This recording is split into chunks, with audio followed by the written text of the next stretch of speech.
Hello student, कैसे हैं आप सब। एक बार पुनः से कोचिंग क्लासेस पर स्वागत है। क्लास 11th केमिस्ट्री चैप्टर 1 चल रहा है, जिसमें ये पार्ट सेकंड है, मतलब पार्ट 2 है। और इसमें अपन यहाँ पर द्रव्य से संबंधित जैसे तत्व क्या है, यौगिक क्या है, मिश्रण क्या है और द्रव्य क्या है, द्रव्य का वर्गीकरण यहाँ पर हम चर्चा करेंगे। वीडियो को अंत तक देखिएगा और इसका मैं अलग से प्लेलिस्ट बना दिया हूँ, जाकर के आप वहाँ पर अच्छे से तैयारी कर सकते हैं प्लेलिस्ट विजिट करके। शुरू करते हैं। पहला हमारा छोटा सा टॉपिक है द्रव्य क्या है। द्रव्य आपने पढ़ा है 8th क्लास में भी पढ़ा होगा प्यारे बच्चों, 10th में भी पढ़ा होगा। द्रव्य कोई भी पदार्थ हो जा सकता है, दुनिया का कोई भी वस्तु जो आप देख पाए, है ना। जैसे आपके घर में कोई भी वस्तु रखा है वो द्रव्य होगा, चाहे वो ठोस हो, चाहे द्रव हो, चाहे गैस है। आपके घर में पानी रखा है वो भी एक द्रव्य है। मतलब द्रव्य एक ऐसा पदार्थ है जिसमें एक निश्चित द्रव्यमान होता है तथा वह स्थान घेरता है, साथ ही उसे हम अनुभव कर सकते हैं। जैसे कोई टेबल रखा हुआ है, उसे आप छू करके, उसे देख करके अनुभव कर सकते हैं, हाँ ये लकड़ी का टेबल है।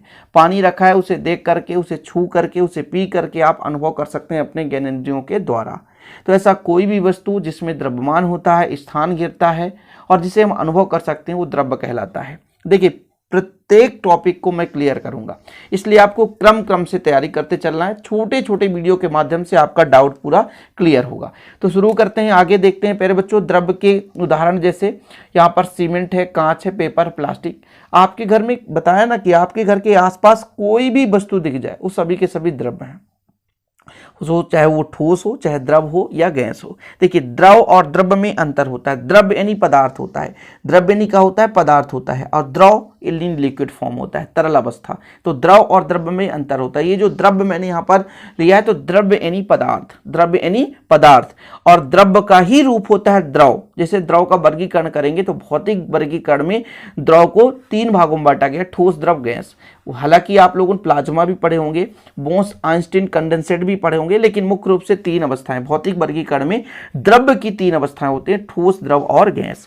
तो द्रव्य आपने क्लियर कर लिया कि कोई भी वस्तु होगा जिसमें एक निश्चित द्रव्यमान होगा, स्थान घेरेगा, और इसे हम यदि ज्ञानेंद्रियों द्वारा अनुभव कर सकेंगे, वो क्या कहलाएगा, द्रव्य कहलाएगा या पदार्थ कहलाएगा। एग्जाम्पल के तौर पर आप देख, सीमेंट है, कांच है, प्लास्टिक है, वस्तु है, पदार्थ है, कुछ भी हो सकता है, वो सभी के सब क्या कहलाते हैं, द्रव्य कहलाते हैं। द्रव्य या पदार्थ को देख सकते हैं, ऊर्जा को नहीं देख सकते। यह ऊष्मा, प्रकाश, विद्युत आदि के रूप में, तुलनात्मक रूप से ऊर्जा को हम नहीं देख सकते। कहा गया है, कहने का मतलब कि द्रव्य है, पदार्थ है, उसे हम तो देख सकते हैं, लेकिन ऊर्जा को नहीं देख सकते। तो द्रव्य मुख्य रूप से परिभाषा आप लोग तैयार कर लेना है। परिभाषा 1 नंबर कहा जाता है कि द्रव्य किसे कहते हैं। इसके बाद बात करते हैं द्रव्य का वर्गीकरण। द्रव्य को 2 भागों में बांटा गया है, एक भौतिक वर्गीकरण और दूसरा रासायनिक वर्गीकरण। द्रव्य को 2 भागों में बांटा गया प्यारे बच्चों, एक आपका भौतिक वर्गीकरण, दूसरा आपका रासायनिक वर्गीकरण।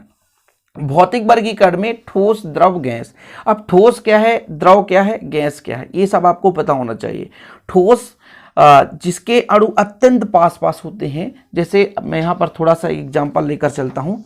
यहाँ पर 3 पात्र लेकर चल रहा हूँ। देखिए, एक ये पात्र हो गया, ये दूसरा हो गया और ये तीसरा हो गया। देखिए, जिसके रचक इकाई घटक अत्यंत पास होंगी, जिनके बीच आकर्षण बल प्रबल होगा, ये जिन भी अणु परमाणु से मिलकर बना होगा प्यारे बच्चों, इनके बीच आकर्षण बल प्रबल होगा, ठोस कहलाएगा। यानी इनका आकार निश्चित रहता है। लेकिन द्रव्य में क्या होता है, इनके अणु दूर होते हैं, दूर होने के कारण इनमें आकर्षण बल कम होता है। लेकिन वहीं पे गैस की बात करें तो इनके अणु बहुत दूर होते हैं, है ना, इनके बीच जो आकर्षण बल सबसे कम होगा। ये जो आपका द्रव होता है, द्रव में जो आकर्षण बल होगा यहाँ ठोस से कम होगा, लेकिन गैस से अधिक होगा। यानी ठोस के जो भी आपके अणु परमाणु रचक इकाई घटक हैं, अत्यंत पास मिलकर बने रहेंगे। लेकिन वहीं पे यदि हम बात करें प्यारे बच्चों द्रव के, इनके थोड़े से जो कण होंगे, अणु परमाणु आयंस होगा, वो थोड़ा दूर होगा। लेकिन वहीं पे यदि गैस की बात करें तो गैस में जो रचक इकाई घटक हैं, अणु परमाणु आयन हैं, वो अत्यंत दूर होते हैं। अब यहाँ पर मैं यदि बात करूं तो ये जो ठोस होता है, इसका आकार भी निश्चित है, आयतन भी निश्चित है। लेकिन ये जो तरल होता है, इसका आकार निश्चित नहीं होता। आप जैसे पानी को किसी भी पात्र में रख दो वो आकार बदल देता, आकार ग्रहण कर लेता है। लेकिन गैस में यदि बात करें तो इसका ना तो आकार निश्चित है ना तो आयतन निश्चित है। लेकिन यहाँ पर जो आपका द्रव होता है, द्रव में प्यारे बच्चों आयतन निश्चित होता है, आकार भले निश्चित नहीं होता। इतना आप लोग याद कर लो, ठीक है। ठोस द्रव गैस के बारे में आप समझ लिए। जब चैप्टर आप 5 पढ़ोगे क्लास 11 केमिस्ट्री में, चैप्टर 5 में, वहां पर आपको पूरा कंप्लीट क्या है ठोस, क्या है द्रव, क्या है गैस, इस पर हम पूरा एक बार मतलब तुलनात्मक रूप से अध्ययन कराएंगे, बिल्कुल आप चिंता ना करें। तो भौतिक वर्गीकरण समझ गए। इसके बाद आता है रासायनिक वर्गीकरण। रासायनिक वर्गीकरण में 2 प्रकार से होता है, एक समांगी और विषमांगी। समांगी और विषमांगी को लेकर बहुत ज्यादा डाउट रहता है, लेकिन मैं आपको थोड़ा सा मैं यहाँ पर क्लियर करना चाहता हूं। जैसे प्यारे बच्चों यहाँ पे मैं एक पदार्थ ले लो दूध, और दूध में मिला दूं पानी। अब देखिए जब इसको अब अच्छे तरीके से मिला देंगे तो इसका प्रत्येक भाग एक दूसरे से पूर्ण रूप से मिल जाएगा। लेकिन वहीं पे यदि मैं पानी लेकर चलूं और पानी में शक्कर मिला दूं, शक्कर, तो शक्कर क्या है पूर्ण रूप से हर जगह बराबर मात्रा में नहीं मिलता। कभी कभी ऐसा होता है दाल पकाते समय नीचे का भाग ज़्यादा मतलब नमक लगता है और ऊपर का कम होता है। तो नमक भी पूर्ण रूप से, जैसे पानी में नमक ही मिला दें तो कभी कभी पूरा नहीं मिल पाता। तो जब पानी और नमक मिलाएंगे तो इसके प्रत्येक भाग में अच्छे तरीके से, जैसे आपका रसमलाई है प्यारे बच्चों, रसमलाई में आपने शक्कर डाल दिया, उसके प्रत्येक भाग में अच्छे तरीके से शक्कर नहीं मिला। गुलाब जामुन देखो बीच के वाले भाग में शक्कर उतने अच्छे से नहीं हो पाता, तो फिर वो क्या हो जाएगा विषमांगी, अच्छे तरीके से नहीं मिला है। लेकिन दूध और पानी को यदि अच्छे तरीके से मिला दो तो हर जगह बराबर मात्रा में मिल जाता है, तो एक प्रकार से समांगी मिश्रण कहलाता है। समांगी का मतलब ये हुआ कि जैसे हमारे पास एक पदार्थ है, इस पदार्थ में यदि हम दूसरा भाग डाल दें तो उसके प्रत्येक भाग में समान रूप से वितरित हो जाए, वो समांगी होगा।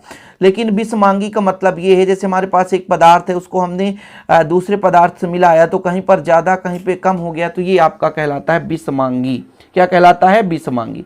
तो समांगी और विषमांगी का मतलब आप समझ गए। समांगी पदार्थ क्या है, विषमांगी पदार्थ क्या है। तो चलिए थोड़ा सा हम इसके परिभाषा के बारे में चर्चा कर लेते हैं, क्योंकि आप भाई समांगी पदार्थ है, यदि आ गया 2 नंबर में कि समांगी पदार्थ किसे कहते हैं तो आपको पता होना चाहिए। ऐसे पदार्थ जिनका संगठन एवं गुण सभी प्रवस्था में पूर्ण रूप से समरूप होते हैं समांगी पदार्थ कहलाते हैं। इनके कण सूक्ष्मदर्शी द्वारा नहीं देखे जा सकते, मतलब इतना आपस में मिल जाते हैं कि इन्हें हम सूक्ष्मदर्शी से देख ही नहीं सकते।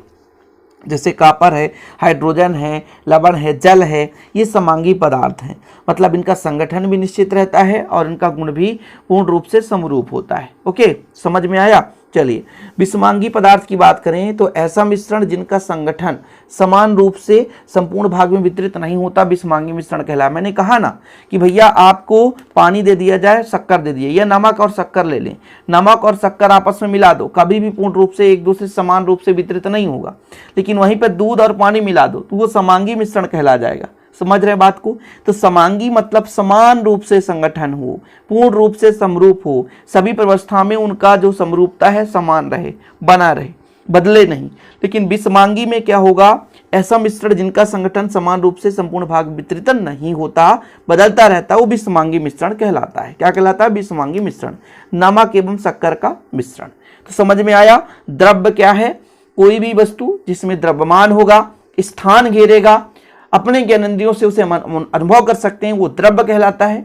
द्रव्य के यदि वर्गीकरण की बात करें तो द्रव्य को 2 भागों में बांटा गया है, एक आपका भौतिक वर्गीकरण और एक दूसरा आपका प्यारे बच्चों रासायनिक वर्गीकरण। रासायनिक वर्गीकरण में यदि भौतिक वर्गीकरण में आपने ठोस द्रव गैस देख लिया, रासायनिक वर्गीकरण में आपने समांगी पदार्थ और विषमांगी पदार्थ देख लिए। समांगी पदार्थ में आपने क्या देखा कि समान रूप से सभी प्रवस्थाओं में उनकी जो समरूपता है समान रहती है, यानी उनका जो संगठन है बदलता नहीं है, समान रूप से मिल जाएंगे। 2 पदार्थ को आपस में मिला दिया जाए तो एक दूसरे से समान रूप से समरूप होंगे, मिल जाएंगे। लेकिन वही विषमांगी की बात करें तो यदि हम 2 पदार्थों को आपस में मिलाएं तो उनके संगठन समान रूप से संपूर्ण भाग में वितरित ना हो, वो हम विषमांगी कहते हैं। ठीक है, चलिए आगे बात कर लेते हैं। हमारा अगला टॉपिक है शुद्ध पदार्थ। देखो हम क्रम से पूरा करा रहे हैं, पार्ट 1 में जो करा है पार्ट 2 चल रहा है, क्रम से जो भी टॉपिक आएंगे हम आपको कंप्लीट कराते चलेंगे। शुद्ध पदार्थ क्या होगा? जिसमें कुछ और अन्य पदार्थ ना मिला हो, बिल्कुल वो शुद्ध पदार्थ कहलाएगा।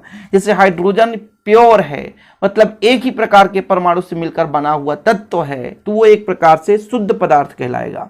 जैसे यहाँ पर कॉपर हो गया, गोल्ड हो गया, ये भी शुद्ध होता है, लेकिन गोल्ड में भी कभी कभी अशुद्धियां मिला दी जाती है। तो वैसे तो गोल्ड शुद्ध होता है, अब आप अशुद्धियां कुछ भी मिला दो बात अलग है। जैसे दूध शुद्ध है, उसमें आप अशुद्धियां मिला दो तो फिर आपकी कमी है। तो शुद्ध पदार्थ क्या है? जिनका संगठन स्थिर रहता है, निश्चित रहता है, वो शुद्ध पदार्थ कहलाता है। जैसे ग्लूकोज आप कहीं से भी ले लो, लेकिन कार्बन की मात्रा 6, हाइड्रोजन 12 और ऑक्सीजन 6, इनसे ही मिलकर के ग्लूकोज बनता है। ग्लूकोज की बात करें तो C6H12O6, ये ग्लूकोज है C6H12O6, ये ग्लूकोज है। फ्रक्टोज C6H12O6, ये भी फ्रक्टोज है।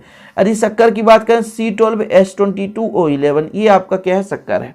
तो इनकी जो निश्चित अनुपात है वो स्थिर रहती है, संगठन निश्चित रहता है, चाहे कहीं से भी प्राप्त कर लो, ठीक है। वो शुद्ध पदार्थ या आपका प्योर मैटर कहलाता है। देख सकते हैं आप लोग, शुद्ध पदार्थ का संगठन निश्चित रहता है, स्थिर रहता है। संगठन मतलब किन किन से मिलकर बना है? जैसे एक ही प्रकार के अणु से मिलकर बना है, एक ही प्रकार के परमाणु से मिलकर बना है, वो उसका संगठन कहलाएगा। तो शुद्ध पदार्थ का संगठन हमेशा निश्चित रहता है, स्थिर रहता है। शुद्ध पदार्थों को उनके अवयवों में साधारण भौतिक विधियों से पृथक नहीं किया जा सकता। मतलब आप सोचें कि NaCl ले लें, हम साधारण से उसको तोड़ दें, सोडियम को अलग कर दें, क्लोरीन को अलग कर दें, तो ऐसा नहीं होगा। सोडियम क्लोराइड दो प्रकार के परमाणुओं से मिलकर बना हुआ, एक सोडियम और एक क्लोरीन। तो ये दो अलग अलग परमाणु हैं, और दोनों अलग अलग परमाणुओं को यदि हम सोचें कि अलग कर दें एक साधारण विधि से, तो हम ऐसा नहीं कर सकते, ठीक है। और सोडियम और क्लोरीन, इनका जो अनुपात है निश्चित रहेगा, चाहे आप सोडियम क्लोराइड कहीं से भी ले लो। सभी प्रकार के गुण संगठन पर निर्भर नहीं होता, बल्कि संयोग की प्रकृति पर भी निर्भर करता है। मतलब कहने का मतलब ये हुआ कि जो भी शुद्ध पदार्थ होगा वो किस प्रकार से संयोग हुआ है इस पर निर्भर करेगा, ठीक है। सभी प्रकार के गुण संगठन पर ही, जैसे NaCl, Na और Cl, ये संगठन हो गए, दो पदार्थ से मिलकर के NaCl बन गया, Na सोडियम और क्लोरीन। तो उस पर ही निर्भर नहीं करेगा, बल्कि ये निर्भर करेगा कि संयोग किस प्रकार से हुआ है, किस प्रकार से उनके बीच बंध लग रहा है, किस प्रकार से कार्य कर रहा है। तो ये हो जाता है प्यारे बच्चों आपका शुद्ध पदार्थ या प्योर मैटर। इसके बाद शुद्ध पदार्थ का वर्गीकरण भी किया गया है। शुद्ध पदार्थ में जो वर्गीकरण में पहला नंबर आता है प्यारे बच्चों तत्व, फिर यौगिक, मिश्रण, ये सब चीज आपको पढ़ना है इसी वीडियो के माध्यम से। तत्व, यौगिक और मिश्रण। फास्ट है। तत्व किसे कहते हैं? तत्व आपको पता होगा, एक ही प्रकार के परमाणु से मिलकर बने हुए पदार्थ तत्व कहलाते हैं। सिंपल है, अपने भाषा में लिखेंगे, यहाँ पर देख सकते हैं परिभाषा, लेकिन मैं जो बोल रहा हूँ उसे आप लोग लिख लेना। पदार्थ का वह तरल रूप जिसके अपघटित करके और अधिक सरल या समान पदार्थ नहीं बनाया जा सकता, तत्व कहलाता है। मतलब वे पदार्थ जिनमें केवल एक ही प्रकार के अणु विद्यमान होते हैं, परमाणु विद्यमान होते हैं, उन्हें तत्व कहते हैं। कुल मिलाकर के एक ही प्रकार के परमाणुओं से मिलकर बना पदार्थ तत्व कहलाता है। आप लिखो, सिंपल छोटा सा परिभाषा लिखो, तत्व किसे कहेंगे? एक ही प्रकार के परमाणुओं से मिलकर बना हुआ पदार्थ तत्व कहलाता है। एक ही प्रकार के परमाणुओं से मिलकर बना हुआ पदार्थ तत्व कहलाता है। तत्व किसे कहेंगे? तो कहने का मतलब सबसे सूक्ष्मतम इकाई जिसे और हम सूक्ष्म भागों में तोड़ नहीं सकते, वही तो तत्व कहलाता है। जैसे हाइड्रोजन हो गया, हीलियम हो गया, लिथियम हो गया, बेरिलियम हो गया, बोरान हो गया, कार्बन हो गया, नाइट्रोजन हो गया, ऑक्सीजन हो गया। तो शुद्ध पदार्थ है, मतलब सरल पदार्थ है, एक सूक्ष्मतम इकाई है तत्व। तत्व के लक्षण की बात करें तो तत्व भैया एक शुद्ध और सरल पदार्थ होता है। तत्व में एक ही प्रकार के परमाणु होते हैं। तत्व को रासायनिक विधियों द्वारा सरल पदार्थों में अपघटित नहीं किया जा सकता। स्क्रीनशॉट ले लिया करो, वीडियो पुश करो, बेहतरीन नोट्स तैयार करो और अच्छे तरीके से तैयारी करते चलो। जो भी आपको परेशानी हो कमेंट बॉक्स में अपना राय बताएं। आपका कमेंट आपके अगले वीडियो के लिए मोटिवेशन का काम होता है। फिर बच्चों हम एक मोटिवेट होते हैं और हम आपके लिए वीडियो लाते हैं। तो आपको जिस भी टॉपिक पर आपको वीडियो चाहिए होता है तो प्लीज आप कमेंट बॉक्स में कमेंट कर दिया करें। तो तत्व का मतलब समझ गए कि पदार्थ का सबसे सूक्ष्मतम इकाई जो एक ही प्रकार के परमाणुओं से मिलकर बना होता है, जिसे हम आसानी से तोड़ नहीं सकते, ना उसे ही सूक्ष्म भागों में उसे तोड़ सकते हैं ना बांट सकते हैं। क्लियर? ये शुद्ध होता है, सरल पदार्थ होता है, सूक्ष्मतम पदार्थ होता है, इसलिए इसे कहते हैं शुद्ध और सरल पदार्थ। एक ही प्रकार के परमाणु से मिलकर बना होता है, ये भी आपको पता है। सरल विधियों द्वारा इसे हम सोचे तोड़े, रासायनिक विधि से तोड़े तो ऐसा नहीं, क्योंकि सबसे सूक्ष्मतम इकाई है। तत्वों के वर्गीकरण की बात करें तो तत्वों को मुख्य रूप से तीन भागों में बांटा गया है। धातु तत्व, अधातु और उपधातु। धातु, अधातु, मेटल है ना, नॉन मेटल और आपका हो जाएगा सेमी मेटल। उपधातु को बोलते हैं सेमी मेटल। ठीक है, मेटल यानी धातु, नॉन मेटल यानी अधातु और सेमी मेटल यानी उपधातु।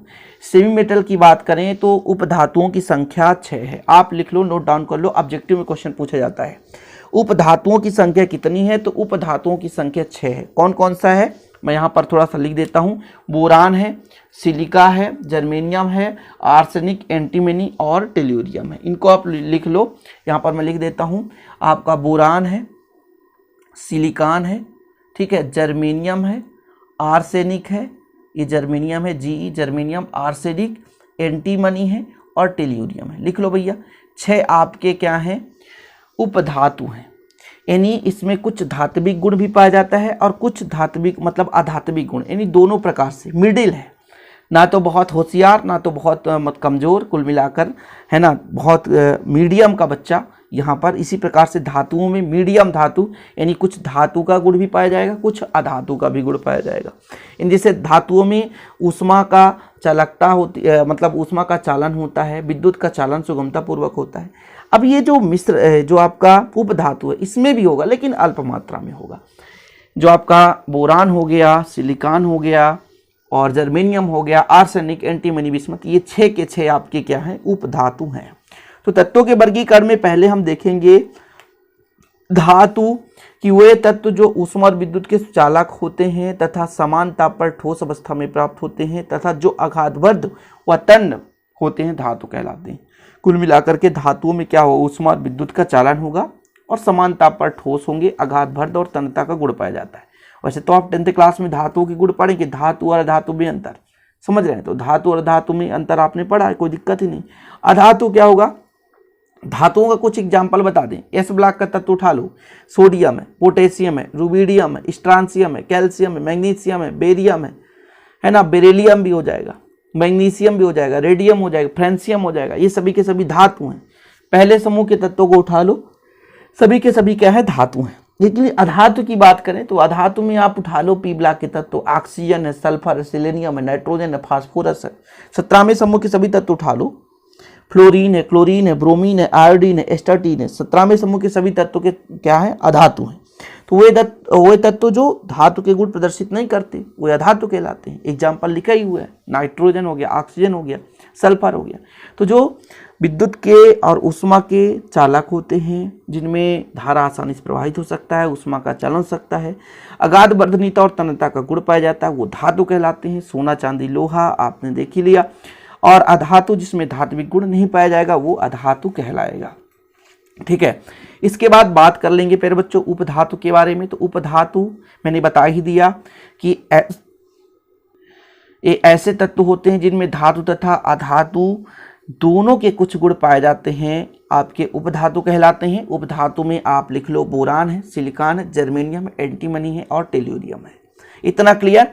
तो तत्वों के वर्गीकरण में इतना आप लोगों ने सीख लिया होगा। और यौगिक और मिश्रण मैं अगले टॉपिक में कंप्लीट करा दूंगा। यौगिक किसे कहेंगे, यौगिक के प्रकार, यौगिक और मिश्रण के प्रकार, यौगिक और मिश्रण में अंतर, इतना अगले वीडियो में मैं आपको प्रोवाइड कराऊंगा। जितना भी कराता हूं प्लीज़ आप लोग तैयार करते चलें।